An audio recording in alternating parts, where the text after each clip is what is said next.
حول ولا قوة إلا بالله العلي العظيم حسبنا الله ونعم الوكيل نعم المولى ونعم النصير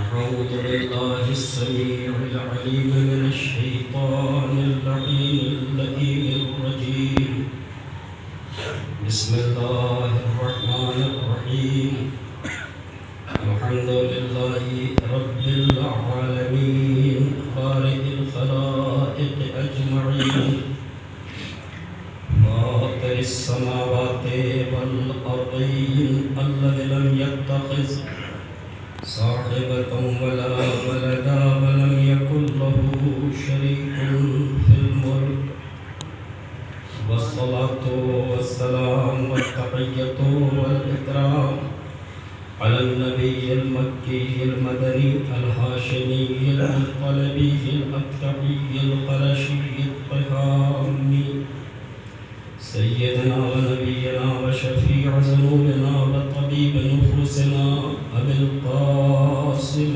محمد اللهم صل على محمد وآل محمد وعلى آله الطاهرين المعصومين المظلومين واللعن الدائم على أعدائهم وقاتليهم ومنكر فضائلهم أجمعين من الآن إلى قيام يوم الدين آمين يا رب العالمين أما بعد فقد قال الله تبارك وتعالى في محكم كتابه المبين ومتقن خطابه المتين وقوله الحق ولقد كان لكم في رسول الله أسوة حسنة صلى اللهم صل على محمد وآل محمد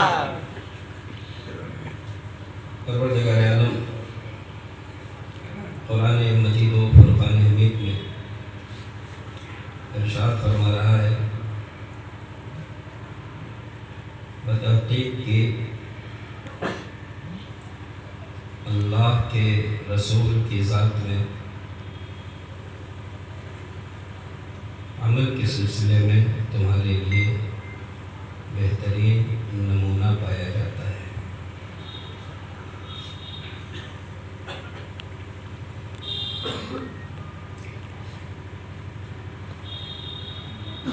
ہم اور آپ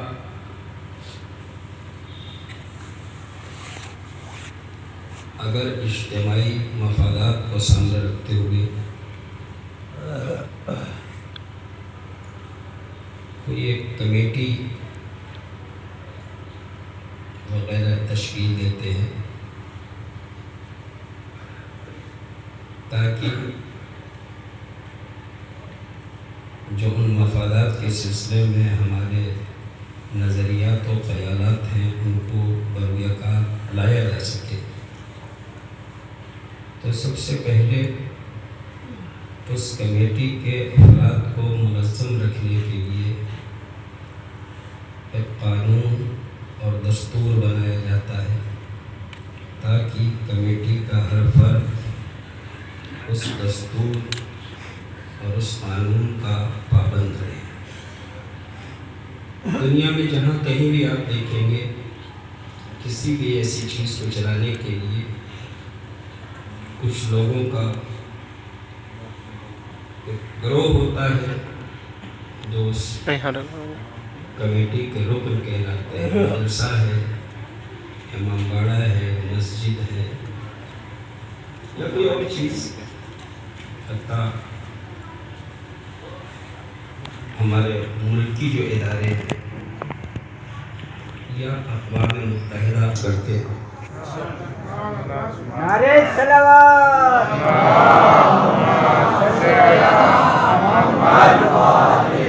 تو پیغمبر کے آنے سے لے کے اب تک اور اس وقت سے لے کے صبح قیامت تک جو ذات ہمارے سچے مسلمان ہونے کا ثبوت فراہم کرے گی وہ ہے ذات پیغمبر اگر ہم سیرت پیغمبر پہ زندگی گزاریں گے تو گویا ہم ایک سچے مسلمان ہیں، اور اگر سیرت پیغمبر پہ زندگی نہیں گزار رہے ہیں تو گویا ہم کہہ تو رہے ہیں مگر اس راستے سے منحرف ہیں جو سیرت پیغمبر کا راستہ ہے۔ تو اللہ نے ہمیں جیسے ساری دنیا قانون بناتی ہے ایسے معاملات میں، ویسے ہی پروردگار عالم نے بھی جب ایک اجتماع کو اپنا بنانا چاہا ہے تو اس نے سیرت رسول کو ہم سب کے لیے قانون کا درجہ دیا اور دستور حیات کا درجہ دیا۔ البتہ دنیا کے قانون، دنیا کے قوانین اور اسلام کے قانون میں یہ فرق ہے، دنیا کے دستور اور اسلام کے دستور میں یہ فرق ہے کہ دنیا کے جتنے بھی دستور ہیں وہ سب کسی نہ کسی وجہ سے بدلتے رہتے ہیں، ختم ہوتے رہتے ہیں، تبدیلیاں آتی رہتی ہیں، مگر اللہ نے سیرت رسول کو جو مسلمانوں کے لیے دستور حیات قرار دیا ہے وہ نہ کل بدلا تھا، نہ آج بدلا ہے، نہ صبح قیامت تک بدلا ہے۔ اسلام میں مسلمانوں کے لیے جو دستور حیات کا درجہ سیرت پیغمبر کو دیا یہ ناقابل تبدیل ہے۔ دنیا کے دستور بدلتے کیوں ہیں؟ اسلام کا یہ دستور کیوں نہیں بدلے گا، کیوں ناقابل تبدیل ہے؟ اس پہ بھی غور کرنے کی ضرورت ہے عزیزان گرامی کہ ساری دنیا کے قوانین بدلتے ہیں۔ کل ہم نے ایک مکتب قائم کیا اور اس کی پنجرکنی ایک کمیٹی بنا دی، ایک چھوٹا سا دستور بنا دیا، 4-5 لوگ بیٹھے صاحبان عقل، انہوں نے ایک دستور بنا دیا، لیکن پھر وہ مکتب کئی مکتبوں میں تبدیل ہو گیا، پھر ایک مدرسے میں تبدیل ہو گیا، پھر 4-5 لوگ بیٹھ گئے کہنے لگے یہ دستور جو تھا وہ ایک مکتب کے لیے بنایا گیا تھا، اس وقت یہ ناکافی ہے، لہٰذا اب حالات کو سامنے رکھتے ہوئے ایک نیا دستور آنا چاہیے، ٹھیک ہے نا؟ تو صاحبان عقل دستور کو بناتے ہیں دنیا میں، چاہے یہ حکومتوں کا دستور ہو، چاہے ہمارے نجی معاملات میں یہ دستور بنے، جہاں کہیں بھی بنتے ہیں صاحبان عقل ان دستوروں کو بناتے ہیں، اور جب انہی صاحبان عقل کو یہ احساس ہوتا ہے کہ اب یہ دستور نکمہ ہو چکا ہے، کام نہیں کر رہا ہے، تو وہی صاحبان عقل پھر بیٹھتے ہیں اور ایک نیا دستور گزرے ہوئے دستور کو ختم کرنے کے بعد بنا ڈالتے ہیں۔ آپ ساری دنیا کے دستور کو دیکھیے، یہاں سے لے کے اقوام متحدہ تک کا دستور کبھی نہ کبھی تبدیل ہوتا ہے، کچھ نہ کچھ بدلتا رہتا ہے، روز ایک نہیں رہتا، مگر قرآن کا جو دستور ہے وہ کل بھی تھا، اسلام کا جو دستور تھا وہ کل بھی تھا، وہ آج بھی ہے، وہ صبح قیامت تک رہے گا۔ کیوں عزیزان گرامی؟ اس لیے کہ دنیا نے معیار دستور سازی عقل کو بنایا اور اللہ نے معیار دستور سازی سیرت کو بنایا۔ جب ایک عقل کے مقابلے میں کوئی بڑا عاقل آتا ہے تو وہ پچھلے دستور کو تبدیل کر دیتا ہے۔ تبدیلی کی وجہ یہ ہے عزیزان گرامی، اللہ نے کہا میں سیرت رسول اللہ کو اسلام کا قانون بناؤں گا، صبح قیامت تک نہ کوئی رسول سے بہتر سیرت لا پائے گا، نہ صبح قیامت تک کسی نے تبدیلی کی ہمت دے گا۔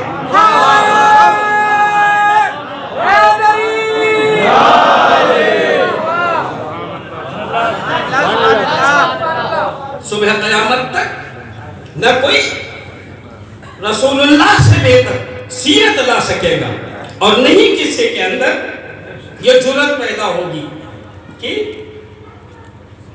وہ اسلامی قوانین کے اندر کوئی تبدیلی پیدا کرے۔ عزیزان گرامی، اب اگر کوئی یہ کہے کہ دور رسول اللہ میں فلاں چیز حلال تھی، میں اسے حرام کہہ رہا ہوں، تو جواب یہ ہوگا کہ قانون ہے سیرت رسول، پہلے رسول اللہ سے بہتر سیرت لاؤ، پھر جرأت کرو کہ شریعت اسلامی میں کوئی تبدیلی پیدا ہو۔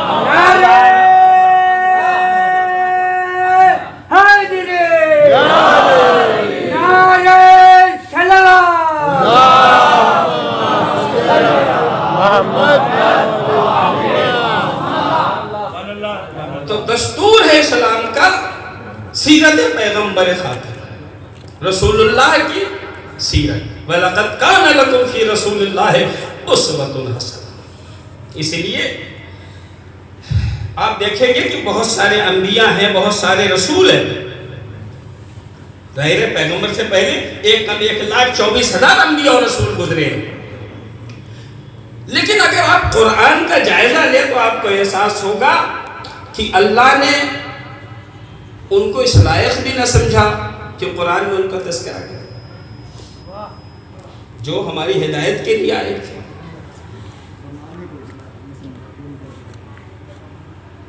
ٹھیک ہے نا؟ ہاں کیا کچھ کا ذکر، لیکن ان کی تعداد بہت کم ہے، ان کی تعداد بہت کم ہے۔ اور جن لوگوں کا ذکر کیا، کسی کا لقب آیا تو نام نہیں آیا، کسی کا نام آیا تو لقب نہیں آیا، کسی کے دن کی باتیں آئی تو رات کا ذکر نہیں آیا، کسی کا رات کا تذکرہ آیا تو دن کی باتیں نہیں آئی، کسی کی جنگ کے سلسلے میں کچھ کہا گیا تو سلوک کی بات نہیں آئی، کسی کے سلوک کے مسئلے کو پیش کیا گیا تو جنگ کی بات نہیں آئی۔ لیکن جب رسول خدا صلی اللہ علیہ وآلہ وسلم کا ذکر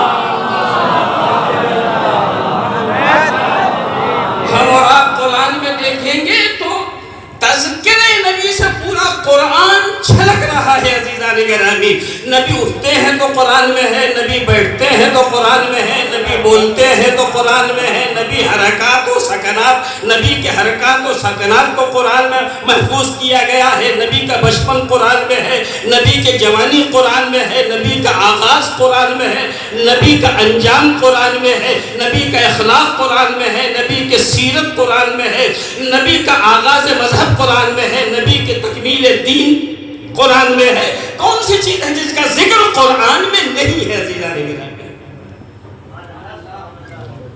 میں اگر سب بیان کرنا چاہوں تو بیان نہیں کر سکتا، اور اگر کر بھی سکوں تو آپ سننے کی طاقت نہیں رکھتے، لیکن میں ذرا سا بتا دوں تاکہ آپ کو اندازہ ہو کہ کس طریقے سے سرکار کی حیات طیبہ کو اس کے اندر قرآن کریم میں پیش کیا گیا۔ بعثت پیغمبر کا مسئلہ آتا ہے، هو الذی بعث فی الأمیین رسولا منهم یتلو علیہم آیاتہ ویزکیہم ویعلمہم الکتاب والحکمہ وإن کانوا من قبل لفی ضلال مبین۔ وہی وہ ہے جس نے ام القریٰ کے رہنے والوں میں انہیں میں ایک نبی بنا کے بھیجا۔ کام کیا ہے؟ آیات الہیہ کی تلاوت، تزکیہ نفوس، کتاب و حکمت کی تعلیم، تزکیہ نفوس، درحالے کہ یہ لوگ اس سے پہلے کھلی ہوئی گمراہی میں مبتلا تھے۔ جب اخلاق پیغمبر کا ذکر آتا ہے، انک لعلی خلق عظیم، پیغمبر تم اخلاقیات کے عظیم مراحل پہ فائز ہے۔ جب بات یہ آتی ہے کہ نبی کی 40 سالہ زندگی قابل تأسی ہے یا 40 سال کے بعد، تو آواز آتی ہے وَمَا مُحَمَّدٌ إِلَّا رَسُول، کیا بکواس کر رہے ہو، محمد ہے ہی نہیں مگر رسول۔ یعنی جہاں سے تمہیں تصور محمدیت ملے گا وہیں سے تمہیں تصور رسالت ملے گا، اور جہاں سے تصور رسالت ملے گا وہیں سے وہ اس قابل ہے کہ ان کی تأسی کی جائے۔ پیغمبر جو دین لائے تھے وہ دین اتنا پاک و پاکیزہ تھا، کل صاحب ثروت و حکومت و صاحبان قبیلہ و صاحبان نسل وہ اپنے کو بڑا کہتے تھے، الگ الگ معیار تھا، کوئی رئیس ہے وہ بڑا ہو گیا، کوئی دولت والا ہے وہ بڑا ہو گیا، کوئی حکومت والا ہے وہ بڑا ہو گیا، کوئی اقتدار والا ہے وہ بڑا ہو گیا، کوئی اچھے قبیلے والا ہے وہ بڑا ہو گیا۔ مگر نبی جو مذہب لائے تھے اس مذہب نے کھلم کھلا آواز دی کہ خبردار، یہاں ہمارے یہاں بلندیاں حاصل کرنے کا صرف ایک ذریعہ ہے، اِنَّ أَكْرَمَكُمْ عِندَ اللَّهِ أَتْقَاكُمْ۔ نہ دولت، نہ ثروت، نہ حکومت، نہ خون، نہ قبیلہ، نہ نسل، جو جتنا زیادہ متقیوں پر پرہیزگار ہوگا اللہ کی نگاہ میں اتنا ہی زیادہ وہ محترم و مکرم ہوگا۔ بہت سے لوگ چونکہ متقیوں پر پرہیزگار نہیں تھے مگر وہ رشتوں کے ذریعے نبی سے قریب ہونا چاہتے تھے۔ خدا کی قسم پیغمبر پاک تھے مگر قرآن کو کہنا پڑا ما کان محمد ابا احد من رجالکم ولکن رسول اللہ۔ دیکھو محمد تم مردوں میں سے کسی کے باپ نہیں ہے، وہ علم ہے، رسول خدا اور شامل ہے، یعنی نبی کو رشتہ دار سمجھ کے کبھی نہ آنا، جب آنا رسول اللہ سمجھ کے۔ سلامات بھیجے محمد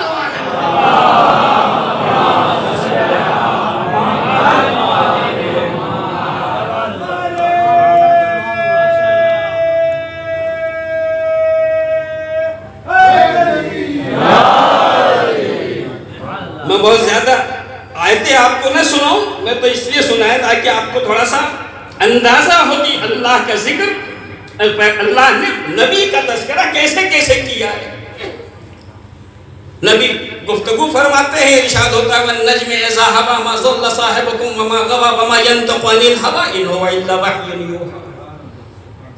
قسم ہے ستاری کہ میں جب جھکا نہ تمہارا ساتھی گمراہ ہوا نہ اس نے راہ ضلالت اختیار کی، وہ تو اپنی مرضی سے کچھ کہتا ہی نہیں، وہ تو وہی کہتا ہے جو اس پہ وحی کی جاتی ہے۔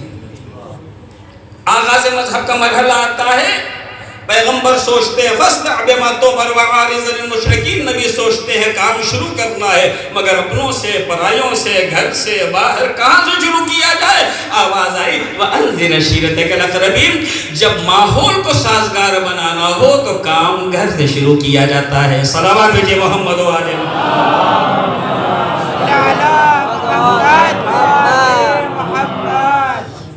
آپ محسوس کر رہے ہیں نا، اِنَّا أَرْسَلْنَاكَ شَاهِدًا وَمُبَشِّرًا وَنَذِيرًا، اے نبی ہم نے تمہیں شاہد بنایا، مبشر بنایا، نذیر بنایا، وَدَاعِيًا إِلَى اللَّهِ بِإِذْنِهِ وَسِرَاجًا مُنِيرًا، اور اسی کے وَدَاعِيًا إِلَى اللَّهِ، اور اللہ کے راستے کی طرف دعوت دینے والا، اسی کے اجازت سے تمہیں سراج منیر بنایا گیا۔ ٹھیک ہے، نبی آغاز مذہب کہتے ہیں وہ ہے، مذہب جب مکمل ہوتا ہے اس کا تذکرہ ہے، حتیٰ جس وقت نبی ابھی بچے ہیں، جس وقت ابھی مسلمانی میں بچہ سمجھتا ہے، اس وقت بھی اللہ نبی کو قابل ذکر سمجھ رہا ہے۔ ارشاد ہوتا ہے أَلَمْ يَجِدْكَ يَتِيمًا فَآوَىٰ وَوَجَدَكَ ضَالًّا فَهَدَىٰ، اے پیغمبر جب تم نے تمہیں یتیم دیکھا سہارا نہیں دیا، جب تمہیں غیر شہرت یافتہ دیکھا شہرت نہیں دی، جب تمہیں غیر غنی دیکھا غنی نہیں بنایا، کبھی آواز دیتا ہے أَلَمْ نَشْرَحْ لَكَ صَدْرَكَ وغیرہ وغیرہ۔ عزیزان گرامی، میں بہت زیادہ وقت آپ کا نہیں لینا چاہتا، اس لیے میں ساری باتوں کو چھوڑتا ہوں۔ آپ خود قرآن کریم کو پڑھتے ہیں، اگر ترجمے کے ساتھ پڑھتے ہیں تو آپ کے سامنے ساری چیزیں موجود ہوں گی کہ کتنا ذکر کیا گیا۔ میرے معبود اتنے نبیوں میں سے یا تو ذکر ہی نہیں کیا، یا ذکر کیا تو بقدر ضرورت کیا، اور اپنے نبی کی زندگی کا کوئی لمحہ قرآن سے خارج نہیں کرنا چاہ رہا ہے۔ وجہ کیا ہے؟ تو شاید پروردگار عالم آواز دے، ہر نبی نبی ہے مگر تمہارے زمانے کا نبی نہیں ہے، تمہارے زمانے کا نبی ہے محمد مصطفیٰ، اور اس کی سیرت ہے تمہارے لیے قانون۔ اسی لیے میں نے سیرت پاک پیغمبر کو قرآن کریم میں بکھیر کے رکھ دیا ہے، تاکہ تمہیں کسی سیرت نگار کی سیرت کی ضرورت نہ پڑے، قرآن پڑھتے رہو اور سیرت پیغمبر سمجھ لیں۔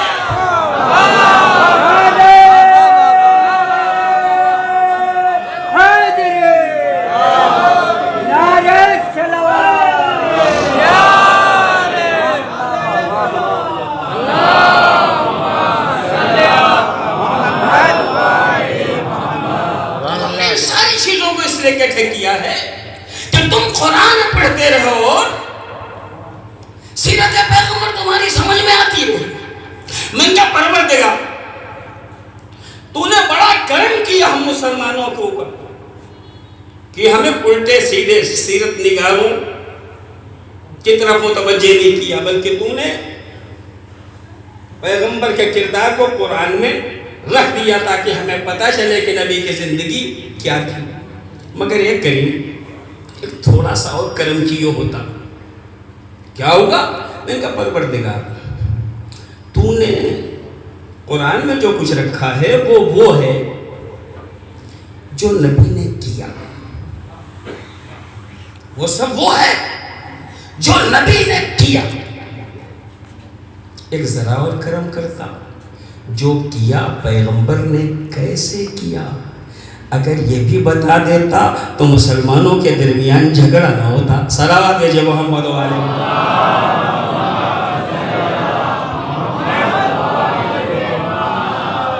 جو کیا وہ ہے قرآن میں، مگر جو کیا کیسے کیا یہ قرآن میں نہیں،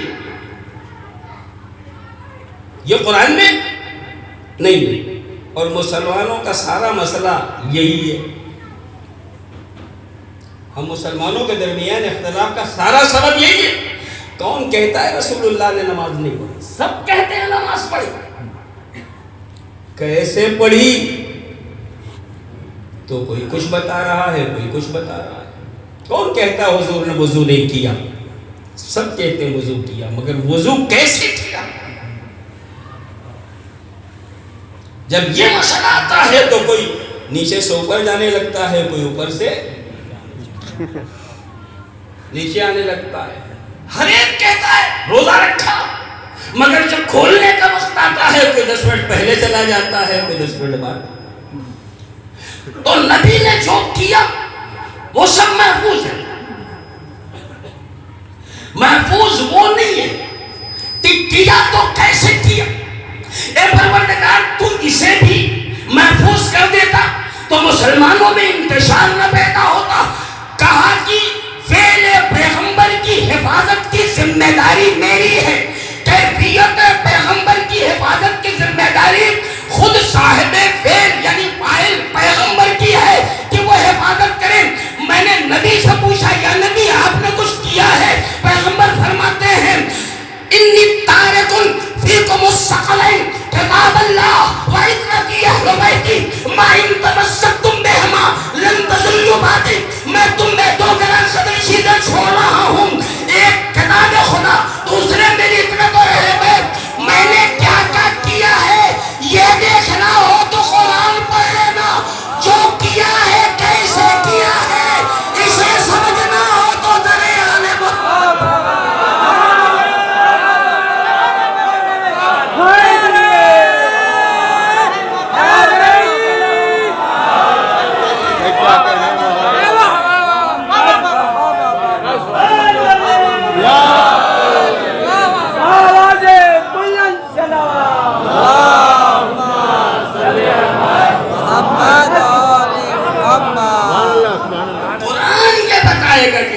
کیا کیا. اہل بیت یہ بتائیں گے کہ نبی نے جو کیا وہ کیسے کیا. سبحان اللہ. سارا مسئلہ یہ ہے کہ دنیا نے قرآن دیا، اہل بیت کو چھوڑا. نتیجہ بہت زیادہ زمانہ نہیں گزرا تھا، زیادہ سے زیادہ 25 سال.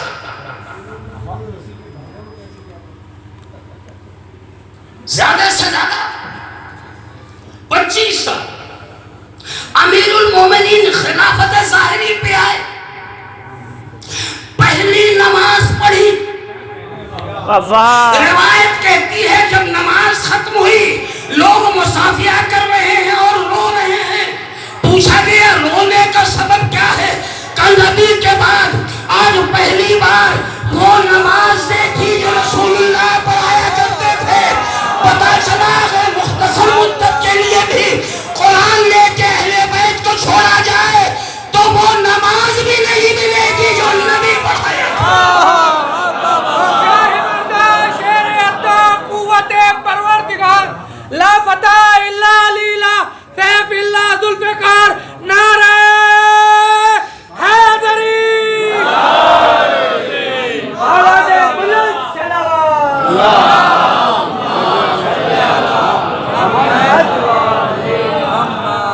عزیزان گرامی، ضرورت ہے کہ سیرت پیغمبر کو سمجھایا جائے اور اس کو اجاگر کیا جائے. کہ انسان کو سیرت ملے گی تو کہاں سے ملے گی؟ اللہ نے اسی سیرت کو اسلام کا قانون قرار دیا ہے. سبحان اللہ. اللہ نے اسی سیرت کو مسلمانوں کے لیے قانون قرار دیا ہے. مسلمان ابھی تک یہ سوچ رہا ہے 40 سال سے پہلے قابل تاثیر یا 40 سال کے بعد. وہ یہ بھی بھولا ہوا ہے کہ خود پیغمبر فرماتے ہیں